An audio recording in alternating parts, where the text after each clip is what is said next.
এখানে আসলে অনেক প্রার্থীরা আছে তো নতুন, যারা আগে নির্বাচন করে নাই, তাদেরকে একটু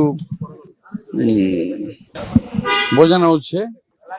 আর এই সময় নির্বাচনটা তো একটা, আমাদের চেয়ারম্যান সাহেব বলেছেন যে এই নির্বাচনটা সর্বকালের একটা কঠিন নির্বাচন হচ্ছে, একটু ব্যতিক্রমী নির্বাচন হচ্ছে।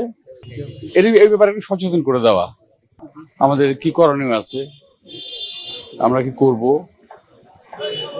আচরণ কেমন হবে, এই সমস্ত বিষয়ে। আপাতত এই লাস্ট প্রশ্ন, এটা হচ্ছে আপনারা 272 জন প্রার্থী ইতিমধ্যে মনোনীত করেছেন, আরো বাকি আছে, কিন্তু তফসিল ঘোষণা হয়ে গেল, কবে এটা প্রার্থীদের ঘোষণাটা ওরা চেয়ারম্যান সাহেব ভালো বলবেন, উনি জানেন, এটা আমি বলতে পারবো না।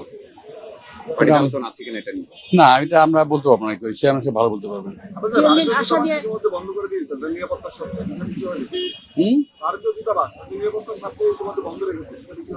ভাই, ভারতীয় দূতাবাস কি করলো না করলো এটা তো ওদের ব্যাপার, আমার ব্যাপার তো না। চেয়ারম্যান তো 25 তারিখ দেশে আসছে, প্রস্তুতিটা কেমন আপনাদের?